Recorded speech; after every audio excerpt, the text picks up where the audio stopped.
말씀 제가 공독해 올리겠습니다. 그러므로 함께 하늘의 부르심을 받은 거룩한 형제들아, 우리가 믿는 도리의 사도이시며 대제사장이신 예수를 깊이 생각하라. 아멘. 하나님 감사합니다. 오늘은 거룩한 주일입니다. 우리 하나님 앞에 예배하기 위해서 각 교회에서 성도들이 모였습니다.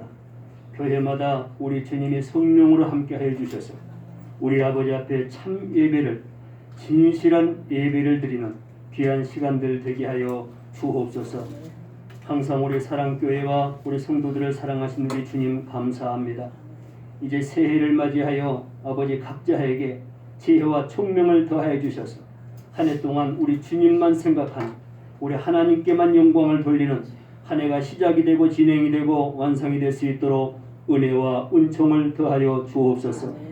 이 시간도 저희들 하나님의 말씀을 상고하면서 은혜 받기를 원하오니 오늘도 말씀이 선포될 때 우리 주님이 함께 하시고 듣는 귀를 열게 해주셔서 오늘도 주님과의 교제가 깊어지는 귀한 시간 되게 하여 주옵소서. 우리 하나님께서 우리 모두에게 귀한 은혜를 주실 걸 믿사옵고 예수님의 이름으로 감사하며 기도하옵나이다. 아멘. 인사하시기 바랍니다. 주 안에서 사랑합니다. 깊이 생각합시다. 다시 한번. 오늘 말씀 제목입니다. 그리고 인생을 살다 보면은 깊이 생각해야 할 것들이 굉장히 많습니다. 그런데 또 우리는 이제 신앙을 가졌기 때문에 우리 예수님을 영접했기 때문에 또 주 안에서 생각할 것들이 굉장히 많아요. 그래서 모든 생각은 참 중요합니다. 그러나 또 우리 주님을 생각하는 것, 정말 주 안에서 우리가 영적으로, 신앙적으로 생각해야 할 것은 무엇인가? 깊이 생각해라. 깊이. 그냥 옅게 생각하지 말고, 그냥 살짝 지나가지 말고 깊이 생각해라. 그렇습니다. 음식을 우리가 먹어도 씹으면 씹을수록 맛이 진해집니다. 아무리 좋은 음식도 씹지 않고 그냥 삼키면은 살로 가지도 않고 맛도 못 느껴요. 맞습니다. 여러분 성경에 보세요. 우리의 신앙이 얼마나 소중하고 우리의 믿음이 얼마나 중요한지를 성경에서 말씀하고 있어요. 그럼에도 불구하고 우리가 이렇게 거기에서 쉽게 생각하고 깊이 생각하지 않는다면은 우리는 많은 시간을 허비하면서 위험한 생활에 빠져들게 됩니다. 그래서 우리가 생각할 것 많은 중에 정말 더 깊이 생각할 것은 우리 주 안에서 무엇을 생각해야 할까? 그렇죠? 깊이 생각하면은 뭔가의 그 내용이 아마 들어올 것입니다. 그래서 그냥 살짝 지나가지 말고 정말 믿음 생활하는 사람 보면은 형식적으로 하는 사람들이 굉장히 많아요. 형식적으로 주일 지키고 형식적으로 예배하고 형식적으로 기도하고. 여러분 기도를 해도요 그냥 하면 안 돼. 깊이 생각해서 기도해야 돼요. 주님을 불러도요 그냥 주여 한 게 아니라 깊이 생각해보고 과연 주님은 나와의 관계가 어떤 관계의 주인이신가, 어떤 주님이신가 깊이 생각하면 생각할수록 우리는 주님을 찬송할 수밖에 없고 주님을 신뢰할 수밖에 없고 주님과 함께하겠다는 결단밖에 없습니다. 그런데 그저 남이 부른 주여라고 그냥 부르면서 그냥 남이 예배하니까 예배하는 걸, 기도하니까 기도하는 걸 넘어가면은 그 주님 깊이 들어가지 못하면 우리 주님은 절대 만나지 못합니다. 이름은 부를 수 있을런정 이름을 부른다는 것은 우리 주님과 함께하고 우리 하나님과 함께하고 성령의 인도를 받는다는 것입니다. 그래서 여러분 그동안에도 나름대로의 주님을 많이 생각한 줄 압니다. 그러나 오늘 또 말씀해 보니까 또 우리에게 권면의 말씀이 굉장히 중요한 말씀을 하고 있어요. 그래서 오늘 또 우리 주님을 아마 깊이 생각한다면은 오늘 또 큰 은혜의 시간이 될 줄 믿습니다. 오늘 본문에서는 누구를 깊이 생각이라고 하는가? 예수를 깊이 생각이라고 히브리서 저자가 권면을 하고 있습니다. 본문 말씀입니다. 우리 다 함께 읽겠습니다. 본문 히브리서 3장 1절 우리 함께 읽습니다. 큰 소리로 그러므로 함께 하늘의 부르심을 받은 거룩한 형제들아, 우리가 믿는 도리의 사도이시며 대제사장이신 예수를 깊이 생각하라. 은혜가 되죠? 깊이 생각하시겠습니까? 함께 하늘의 부르심을 받은 거룩한 형제들아. 그 당시에 성도들을 함께 하늘의 부르심을 받은 거룩한 형제들이라고 부르고 있습니다. 아, 정말 대단한 은혜의 말씀이에요. 저와 여러분은 하늘의 부르심을 받은 성도들인 것을 믿으시기 바랍니다. 그래야 우리가 예수를 바라보게 되고 하나님을 바라보게 되고 깊이 생각할 것이 무엇인가를 우리가 깨닫게 되는 것입니다. 그러면서 우리가 믿는 도리의 사도이시며 대제사장이신 예수를 깊이 생각하라. 함께 하늘의 부르심을 받은 거룩한 모든 성도들은 사도이시며 대제사장이신 예수를 깊이 생각이라는 거죠. 그냥 예수가 아니라 우리 예수는 사도이시다. 우리 예수는 대제사장으로 오셨다. 나에 대한 사도이시며 나를 향한 대제사장으로 이 땅에 우리 하나님이 보내주셨다는 것입니다. 이것을 깊이 생각해라. 그냥 형식적으로 생각하지 말고 깊이 생각해라. 왜 예수를 사도와 대사장으로 깊이 생각을 해라고 하는가? 사도를 헬라로 찾아보면은 아포스 톨로스라고 합니다. 그 뜻은 무엇인가? 보냄을 받은 자라는 뜻을 갖고 있어요. 보냄을 받았다. 사도. 그래서 아포스 톨로스. 이게 헬라어로 그렇게 표현이 되고 있는데 보냄을 받았다. 그래서 예수를 사도로 부르는 것은 하나님이 예수를 보내셨다는 것을 의미하는 것입니다. 이게 굉장히 중요합니다. 예수를 누가 보냈는가?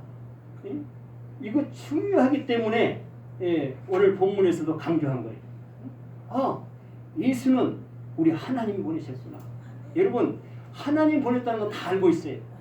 그러나 깊이 생각하지 않고 그냥 하나님 보냈다는 거예요. 그러니까 은혜가 안 돼요. 하나님이 보냈다는 예수는 알겠는데 그저 그 예수와의 나와의 관계가 그렇게 가까운지를 몰라요. 그래서 많은 세월을 놓칩니다. 그 소중한 예수를, 사도로 오신 그 예수를, 사도의 직분이 무엇인데, 왜 사도라고 하는데, 우리 하나님이 이 땅에 저와 여러분 한 사람 한 사람을 위해서, 교회를 위해서, 가정을 위해서 우리 하나님이 보내셨다는 거예요. 그것을 먼저 믿어라. 그것이 믿음이다. 여러분, 믿음이 무엇입니까? 예수를 믿는 게 믿음이에요. 하나님을 믿는 게 믿음입니다. 하나님이 예수를 이 땅에 저와 여러분을 위해서 보냈다는 그 사실을 믿는 그 자체가 최고의 믿음이라는 거예요. 믿음이라는 것은 아주 뜻이 깊어요. 무엇을 믿느냐에 따라서 그 믿음의 그 가치가 굉장히 달라집니다. 성경에서 말하는 믿는 것은 예수를 믿는 거예요. 예수. 하나님이 보내는 예수. 저와 여러분을 살리기 위해서 온 예수. 저와 여러분의 인생의 주인으로 오신 예수. 우리의 모든 죄를 사하신 예수. 우리 가정을 사랑하신 예수. 우리 교회를 사랑하신 예수. 저와 여러분 한 사람 한 사람 보고 계신 예수. 그 예수를 믿는 것이 믿음이라는 것입니다. 그래서 예수가 이 땅에 어떻게 왔는가? 누구를 통해서 왔는지, 무엇을 통해서 사도로 왔는지를 너희들이 깊이 생각해라. 그래야 예수와 함께 할 수 있고 예수의 말씀에 귀를 기울일 수 있고 예수가 하는 말에 행동할 수 있고 그 행동을 통해서 소득을 얻을 수가 있다는 영입니다. 오늘 그것을 저자가 정확히 말씀을 하고 있는 것입니다. 요한복음 13장 20절을 보니까 내가 진실로 진실로 너희에게 이르노니 내가 보낸 자를 영접하는 자는 나를 영접하는 것이요 나를 영접하는 자는 나를 보내신 이를 영접하는 것이니라. 이 주님께서 말씀하시기를 12 제자를 소명하셔서 잘 가르쳤어요. 하나님은 어떤 분이시고 복음은 무엇이며 너희들이 앞으로 해야 할 일이 무엇이라는 것을 잘 가르쳤어요. 그리고 세상에 나가서 성도들에게 이것을 전해라. 이것을 믿게 해라. 그것이 사명이다. 그것이 너희의 사명이고 그것을 위해서 내가 너희를 소명했다. 그리고 사도로 너희를 불렀다. 그러면서 세상을 보내면은 그들을 세상 사람들이 영접하면은 그들이 너희를 영접한 것이 아니라 그들이 나를 영접한 것이다. 그리고 그들이 나를 단계를 통해서 영접하면은 나를 영접하는 것이 나를 보내신 하나님을 영접하는 것이다. 그러니까 이 영접하는 것, 보내신 그 예수 그리스도를 알게 하는 게 복음이다. 제자들의 사명 그거라는 거예요. 그래서 얼른 보면은 제자들을 영접하는 것 같지만 그것이 아니라 그 제자들을 영접하는 것이 아니라 그 속에는 나를 영접하는 것이다. 그리고 나를 영접하면은 나를 보내신 하나님을 영접하는 것이다. 그러니까 이 보내신 사도의 역할이 얼마나 중요한지를 몰라요. 이것을 통해서 하나님을 영접할 수 있는 기회가 온다는 거예요. 이걸 모르면은 절대 예수의 말씀에 귀를 기울일 수도 없고 또한 회개할 수도 없고 그래서 구원받을 수도 없고 이게 굉장히 중요한 것이다. 그래서 예수는 누가 보내느냐? 누가 보내느냐? 그것을 전하는 거예요. 복음. 그 복음을 받아들이는 그거는 하나님을 영접하는 결과를 얻는다는 것입니다. 이것이 바로 구원입니다. 이것이 엄청난 역사이게. 그렇다면은 이 사도직에 대해서 무관심하고 그냥 예수라고 부른다면은 의미가 없잖아요. 의미가. 그래서 그렇게 믿지 말고 좀 깊이 생각해라. 깊이. 이 뜻이 얼마나 귀하게 담겨져 있느냐. 하나님의 뜻이 담겨 있다. 하나님을 영접하는 뜻이 담겨 있다. 무엇에? 사도의 안에. 사도라는 그 안에 이런 하나님을 영접할 수 있는 기회를 줬다. 그래서 이 복음이라는 것은 어떤 제자를 알리는 것이 아니라, 그렇죠? 결국은 예수를 알린다는 것은 하나님을 영접하게 하는 것이다. 하나님을 영접하는 것. 여러분, 우리 성도들로서 믿음 생활하면서 최고의 목적은 하나님의 영접입니다. 영접. 그 시작을 보니까 복음을 통해서 들었다는 복음을 통해서 그 제자를 예수님이 보내는 걸 믿고 또한 그 예수를 하나님이 보내는 걸 믿게 하는 것이 복음이라는 거예요. 이게 사도직을 설명하고 이 사도직이 얼마나 소중한가. 그것을 통해서 구원의 역사, 하나님을 영접하는 역사가 일어난다는 것입니다. 저와 여러분 안에 하나님을 영접하지 못하면 우리는 성도가 될 수가 없습니다. 하나님과 함께 할 수가 없어요. 주의 음성을 들을 수가 없어요. 주의 음성을 들어도 깨닫지를 못해요. 그렇잖아요. 예배를 드려도 하나님과 교제할 수가 없어요. 기도를 해도 응답받을 수가 없어요. 그렇잖아요. 이게 얼마나 중요한지 말이고. 그래서 사도에 대해서 깊이 생각해라. 그냥 이렇게 슬쩍 그냥 넘어가지 말고 깊이 생각. 사도가 뭔가 사도. 여기서 사도라고 하는 이유가 뭔가. 하나님이 보내신 것을 믿는 것이다. 그 말씀을 믿는 것이다. 그리고 대제사장에서도 말씀을 하셨는데 제사장은 구약시대에 하나님께서 제사장을 소명해서 제사장들이 중보자 역할을 하게 했어요.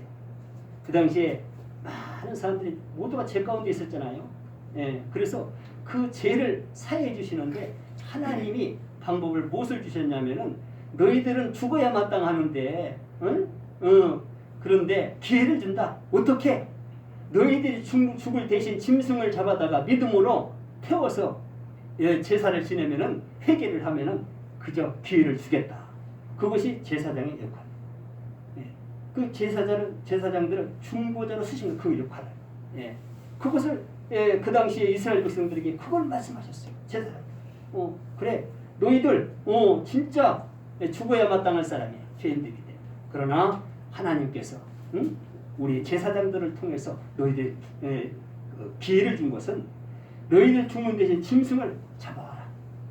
그래서 믿음을 가지고 그저 짐승이 죽는 걸 보면서 내가 죽는 것을 생각하고 회개하고 자복해라. 그렇게 해서 기회를 주신 것입니다.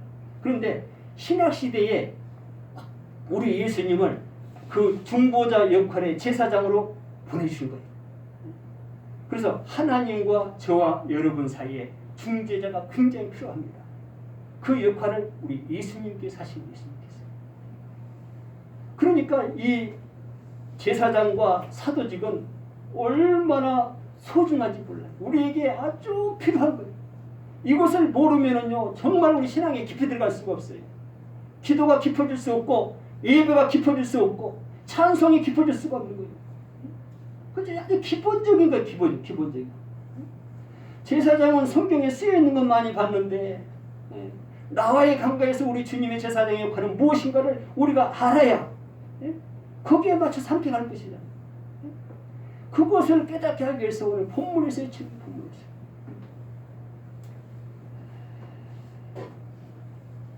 그래서 히브리서 저자가 강력하게 권면을 한 것입니다.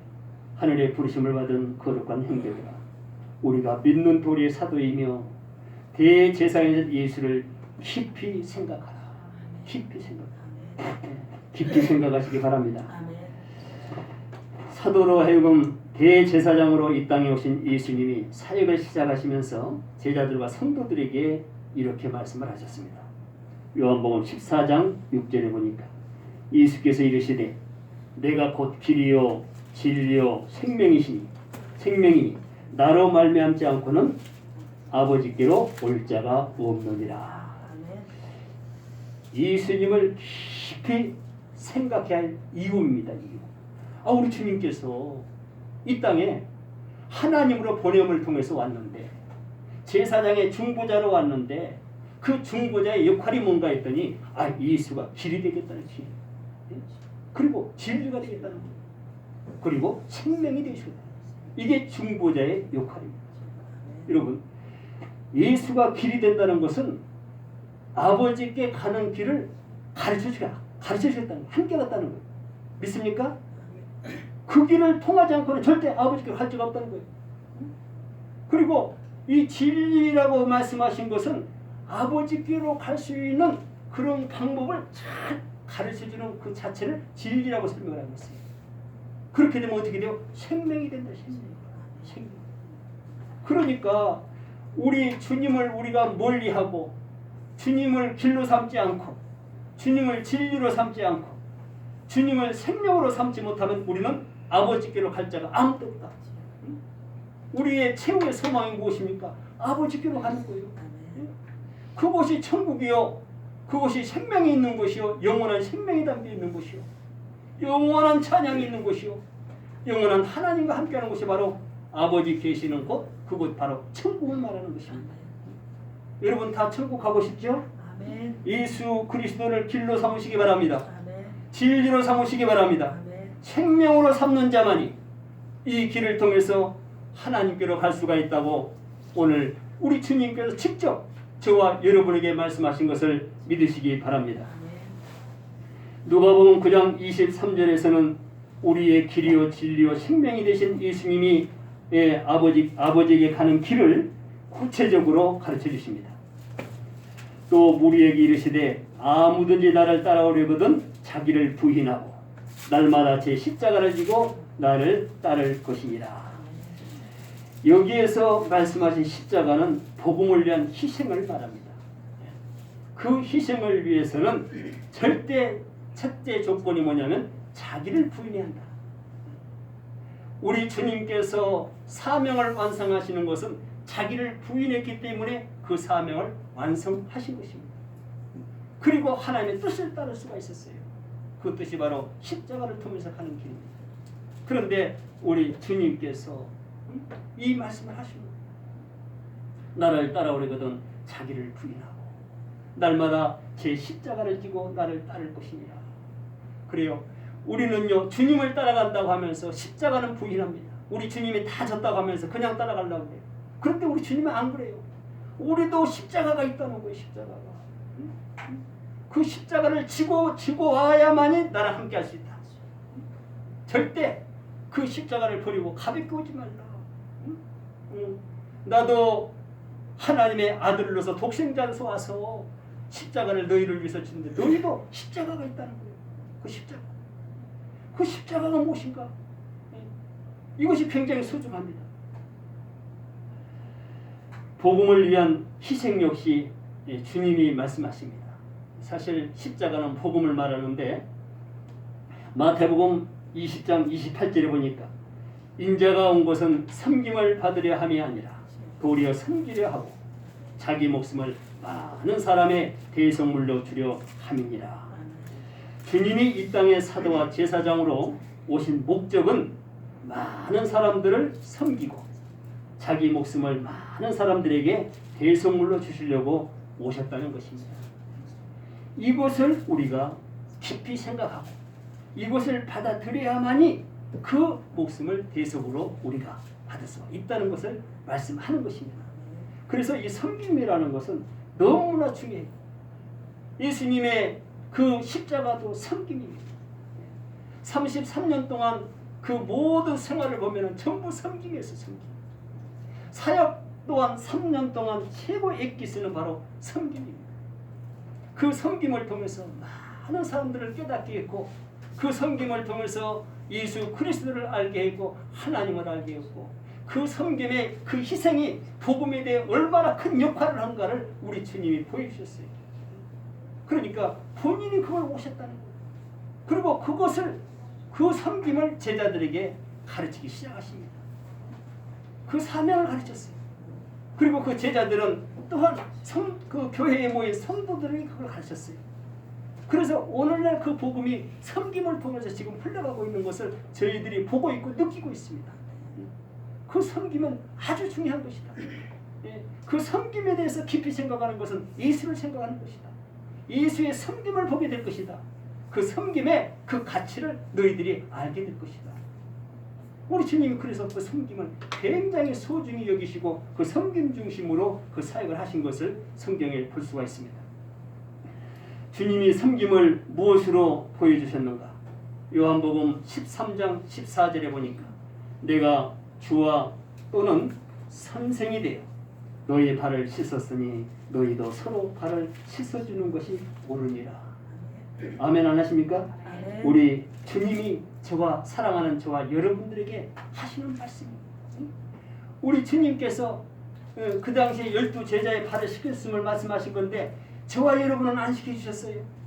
오늘날 얼마나 은혜를 받고 사는지 몰라요. 그 모든 것이 우리 주님의 섬김을 통해서 여기까지 온 것입니다. 여기까지 왔어요. 그래서 이제는 저와 여러분도 세상에 나와서 섬김을 가지고 일을 해라는 거예요. 그것이 사명이다. 그것을 보여준 것이다. 야 너희들 말로만 복음 전하지 마. 복음은 내가 와서 말로만 전하더냐? 나도 십자가를 지고 복음을 전했어. 섬김을 통해서. 그래 너희들도 가서 그렇게 복음을 섬김으로 전해라고 말씀을 하신 것입니다. 그래서 저와 여러분은 은혜를 받으면 받을 수 있을수록 섬김이 깊어진 것을 믿으시기 바랍니다. 아직도 내가 섬김에 관심이 없고 섬김을 하지 않는 것은 아직도 복음을 모르고 예수를 깊이 생각하지 못하기 때문에 그 섬김의 역할이 얼마나 큰 가치인지를 깨닫지 못하기 때문에 섬김을 소홀히 여기는 것입니다. 소홀히. 가볍게 가려고 그래요. 아니 십자가를 지고 하랬어요. 그 십자가가 무엇입니까? 우리에게는 섬김이 되는 것이라. 그 섬긴다는 게 쉽지 않아요. 그래서 십자가를 우리 주님께서 지으라는 거죠.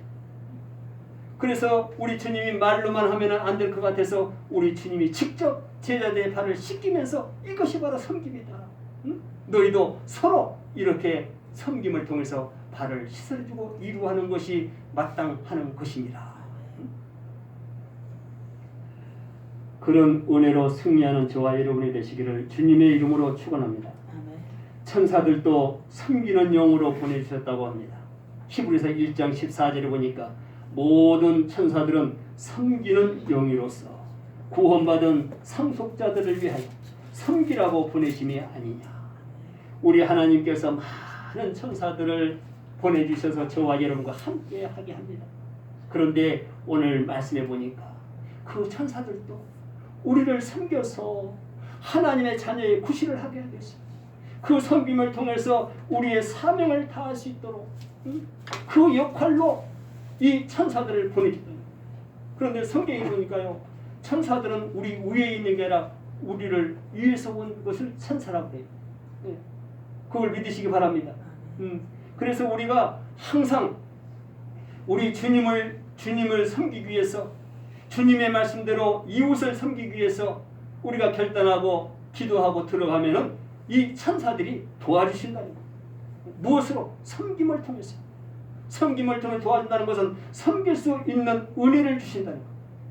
그 진리를 깨닫게 해서 돕게 하는 일을 바로 이 천사들이 한다는 것입니다.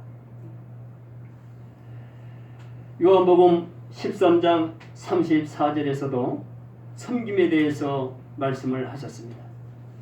새 계명을 너희에게 주노니 서로 사랑하라. 내가 너희를 사랑한 것 같이 너희도 서로 사랑하라. 섬김은 사랑인 것을 믿으시기 바랍니다. 사랑은 하나님이세요. 사랑은 말씀이시고, 사랑은 계명이시고, 사랑은 생명이시고, 사랑은 성령이시고, 사랑은 예수이신 것입니다.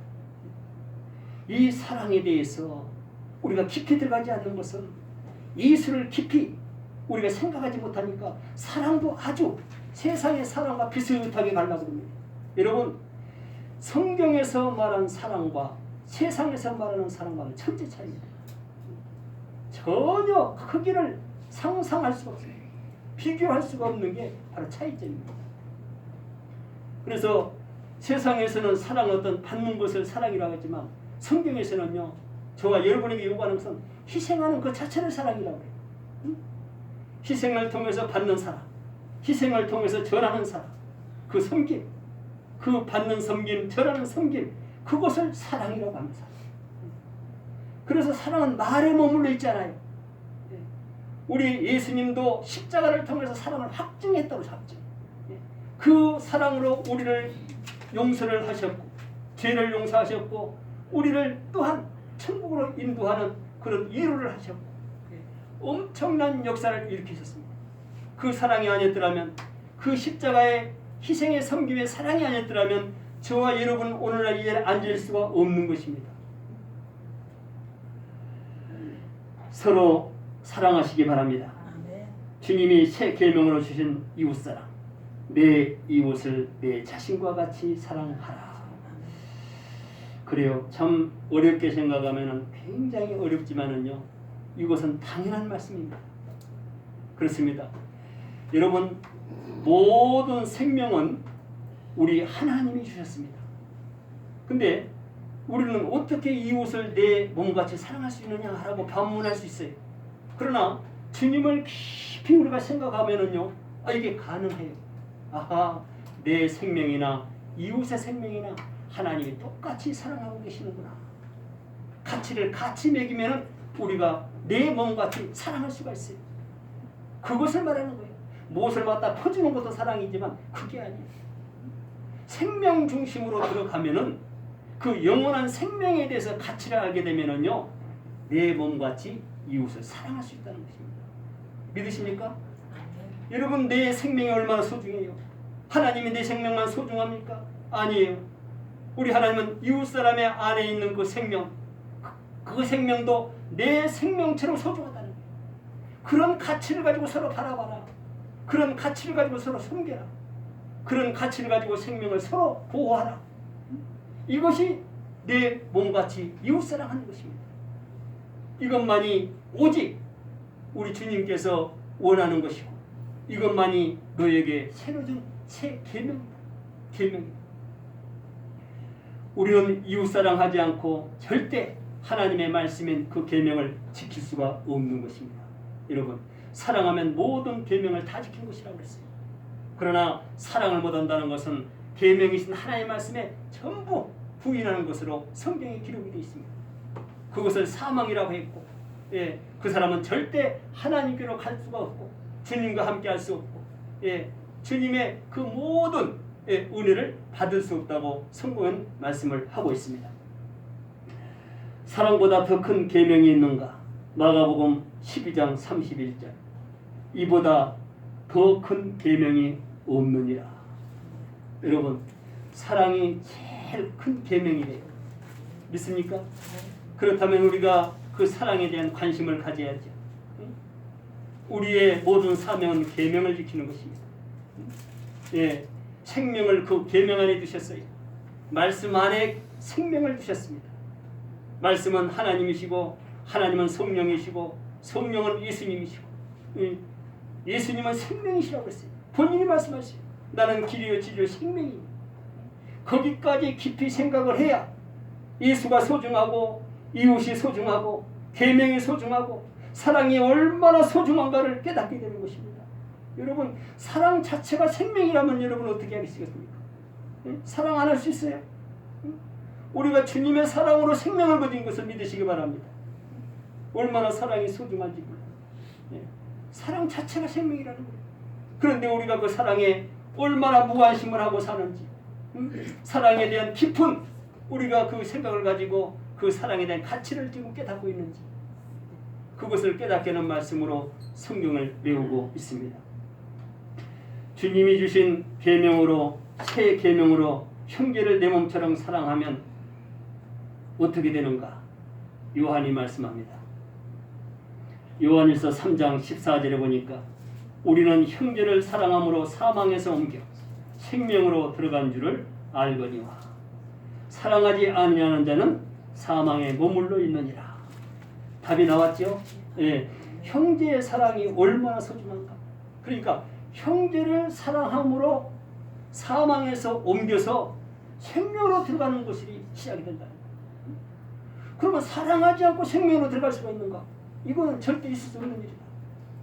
왜? 사랑이 생명이시니까. 사랑 자체가 하나님이시니까. 절대 형제를 사랑하지 않고는 사망에서 생명으로 옮길 수가 없다고 말씀을 하고 있습니다.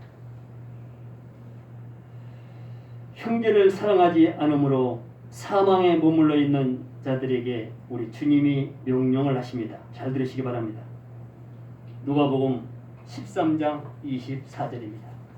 좁은 문으로 들어가기를 힘쓰라.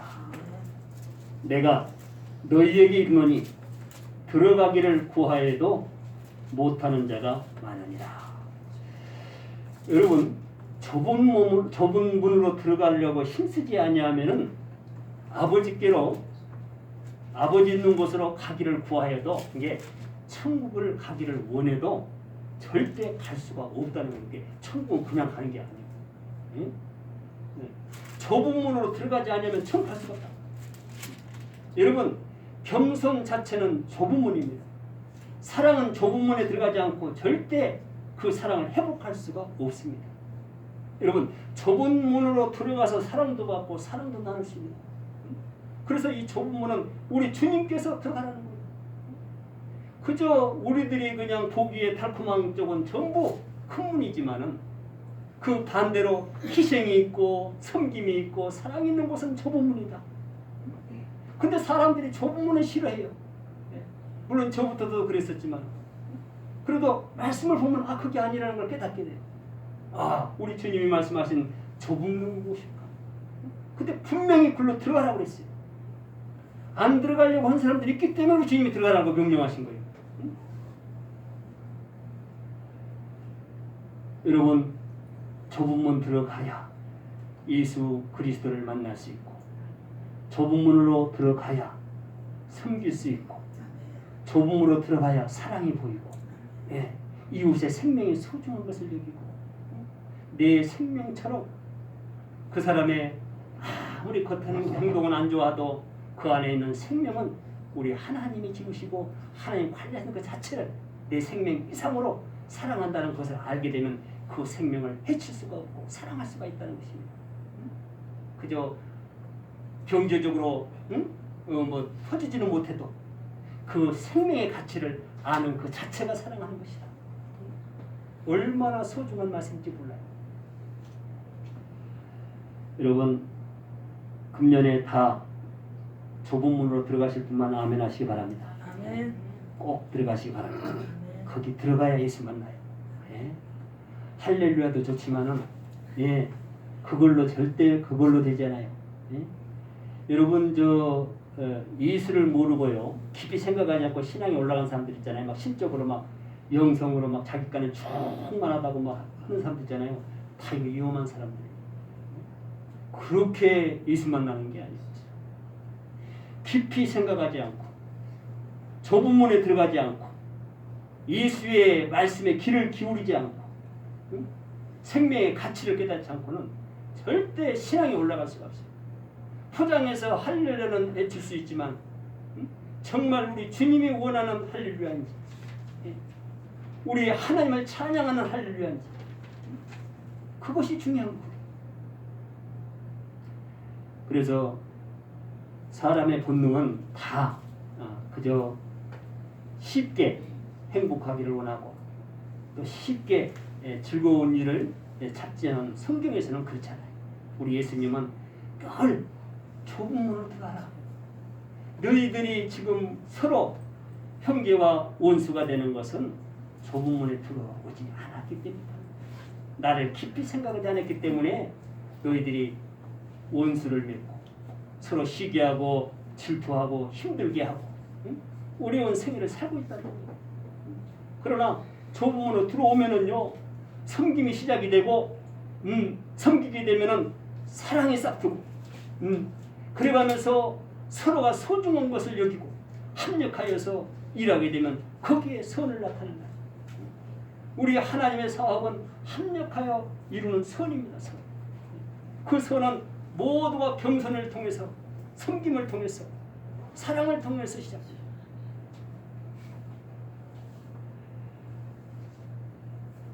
주님을 깊이 생각을 해야 할 제일 큰 이유, 히브리서 9장 27절 말씀입니다. 한 번 죽는 것은 사람에게 정해진 것이요 그 후에는 심판이 있으리니. 여러분, 정말 무서운 말씀이고요. 정말 이 말씀은 우리가 깨달아야 돼요. 한 번 죽는 것은 우리 사람에게 하나님이 정해놓으셨다는 거예요. 이 땅은 절대 영원히 살 수 없어요. 뭐 100년, 120년, 뭐 130년 살 수는 있겠지만 절대 영원히 살 수가 없어요. 지금 6,000년 역사 속을 보면은 이렇게 오래 산 사람이 없어요. 옛날에 구약시대에 뭐 900 몇십 년까지 살고 그랬는데 1,000년 넘게 사람이 없어요. 지금은 뭐 200살 못 살죠. 다 120, 최고야 120에서 왔다 갔다 하는데 전부 죽게 돼 있어요. 근데 죽음으로 끝나느냐? 그게 아니에요. 이제 그 죽음 이유가 정말 중요해요. 왜 중요한가? 심판이 있기 때문에. 심판.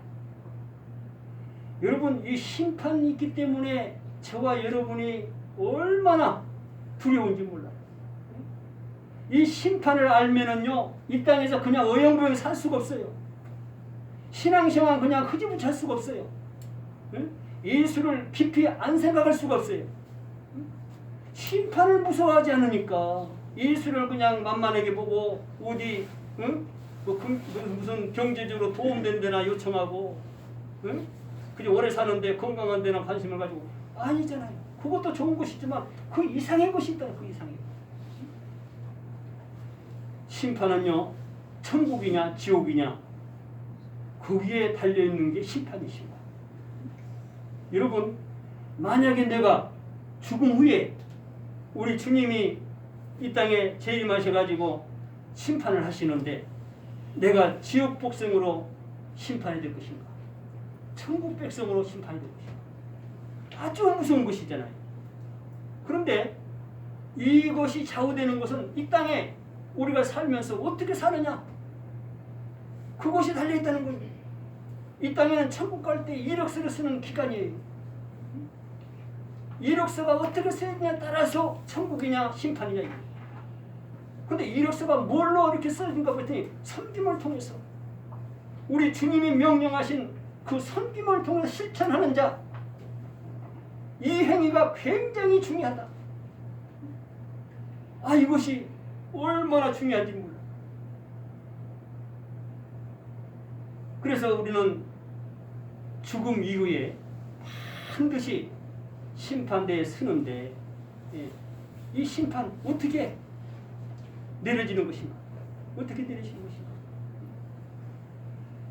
여러분, 정말 이 심판을 믿고 예수를 깊이 생각해서 이 말씀을 받아들인다면요, 이 땅에 사는 동안 두려움이 있을까요, 없을까요?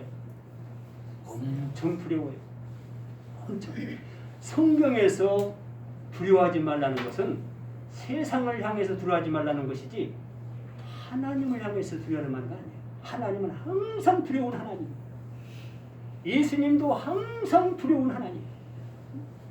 그러나 세상에 두려움이 있는 사람은 예수를 두렵지 생각 안 해요. 근데 예수를 두렵고 하나님을 두려워하는 사람은 세상은 절대 두렵지 않습니다. 근데 성경에서는 두려워하라, 두려워하지 말라 두 가지 말씀이 있어요. 세상에 대해서는 두려워하지 말라. 그러나 하나님을 향해서는 두려워하라. 두려워하라. 왜? 하나님은 심판주시다. 정말 깊이 생각해서 신앙생활 잘해라. 응? 예수님의 이름으로 하나님과 함께하는 신앙생활. 깊이 생각해서 심판을 생각하는 그 믿음을 가지고 시간을 보낼 때 너희들이 심판을 면하고 너희들이 가고 싶은 우리 주님의 사도직을 통해서 제사장을 통해서 가고자 하는 그 천국을 갈 수가 있다는 것입니다. 아버지가 거하는 곳, 아버지 계시는 곳, 우리가 혼자 가는 것이 아니라 예수와 함께 갈 수밖에 없다. 그것까지 생각을 해야 심판을 면하게 된 것을 믿으시기 바랍니다. 무엇으로 심판을 하시는가? 중요합니다. 베드로전서 1장 17절 일모로 보시지 않고 각 사람의 행위대로 심판하시는 일을 너희가 아버지라 부른즉 너희가 나그네로 있을 때에 두려움으로 지내라. 아멘 하십니까? 심판을 무엇으로 했더니 각 사람의 행위들한 행위. 행위도 두 가지가 있어요. 세상의 습관의 행위가 있고 우리 주님이 명령하신 말씀에 따라하는 행위가 있어요. 이 행위도 잘 분별해서 우리가 들어야 되고 거기에 대한 분석이 있어야 돼요. 행위는 다 똑같은 게 아니에요. 행위를 나쁘다고 할 수 있지만 성경에서 우리 주님이 하신 말씀을 통해서 이루어지는 행위는 엄청난 생명 같은 행위예요. 행위.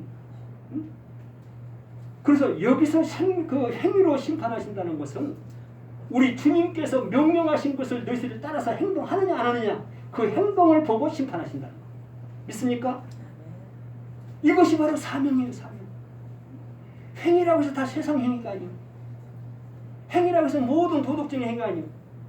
우리 주님이 명령하신 말씀 따라서 가는 그것을 행위라고 해요. 그 행위가 예수 중심이냐 세상 중심이냐에 따라서 심판하신다. 그 성경에 보니까 우리의 믿음은 그 행위와 함께 한다고 해서 믿음은 그냥 믿음이 증게 아니고 행위가 들어가야 믿음이 온전해진다는 거지. 응? 무슨 행위? 주님이 명령하신 말씀의 행위. 예, 그걸 순종이라고 하면 순종. 충성이라고도 하고. 그래서 우리가 이 행위를 두 가지로 분석해서 들어야지 어느 세상의 행위로만 다 몰아붙이면 우리는 큰일 나는 거예요. 성경이 보면 분명히 그래요. 행위를 해라 하지 마라가 있어요. 해라는 것은 주님이 명령하신 거, 하지 말라는 건 세상의 거. 행위는 다 똑같은 게 아니에요. 사랑도 마찬가지. 사랑도 다 똑같은 게 아니에요. 세상에 사는 사랑이 있고요. 주 안에 사는 사랑이 있어요. 이것을 구별해서 우리가 가르치고 배우고 그것을 통해서 우리가 하는 거예요. 그렇잖아요. 생명도 마찬가지입니다. 세상 사람들은 생명이 있고 생각하는 생명이 있고 우리 그리스도인들이 생각하는 생명이 있어요. 이것 차이는 하늘과 땅 차이입니다. 세상에서는 오래 사는 걸 아주 귀한 생명으로 여겨요. 근데 우리 주 안에서는 그렇잖아요. 일찍 이 세상을 떠나도 그 영원한 생명을 아는 자는 이 세상의 생명보다 그 영원한 생명 중심으로 가게 돼 있어요. 아주 중요한 거예요. 그래서 오늘 베드로전서 1장 17절에서 우리의 행위를 보고 최후에 우리 주님께서 심판을 하신다고 하는데 그 행위가 어떤 행위인가? 우리 주님께서 발을 씻기면서 성결하고 하는 그 행위, 십자가를 지면서 복음을 전하는 그 희생, 이것이 바로 우리 주님이 명령하신 행위다. 이 행위는 절대 부인해서도 안 된다. 절대 부인 안 된다. 이거는 세상에서 명령하고 세상에서 나를 위한 행위도 소중한 것이 있지만 그 행위와 이 행위는 완전한 다른 행위다. 주 안의 말씀을 통해서 이 섬김을 통해서 사랑을 통해서 주님의 뜻을 이루는 저와 여러분의 영육간의 행동이 될 수 있도록 꼭 노력하시기 바랍니다. 요한계시록 20장 13절에서도 심판에 대해서 말씀하시기를 각 사람이 자기의 행위대로 심판을 받다. 자기의 행위대로 심판. 여러분 신앙생활은 우리가 공동체로 함께해요. 그런데 심판대 앞에 가서는요 각자가 받아. 각자. 한 가족도 마찬가지고 우리 사람들 성도들도 마찬가지고 우리가 이제 공동체로 함께 모여서 예배하고 신앙생활하는 것은 이 땅에 있는 동안 각자의 그 신앙을 기르기 위해서 서로 협력해서 무엇을 알기 위해서 듣고 깨닫기 위해서 주님을 함께 깊이 묵상하면서 상고하면서 주님의 원하시는 뜻이 뭐냐, 사도의 역할이 무엇이냐, 주님이 이 땅에 제사장으로 오신 그 목적이 뭐냐, 서로 원하는 것이 이 교회이고 그것이 하나님을 찬양하는 것이고 그것을 하나님께 예배하는 것이고 그렇잖아요. 교회에 아무리 많이 모여도 예수를 모르면 필요가 없는 것이죠. 예수를 깊이 생각해서 아는 그 자체가 예배고 찬송이고 영광이 되는 것입니다. 그게 교회의 역할이고 우리 성도들의 역할인 것을 성경에서 말씀하십니다.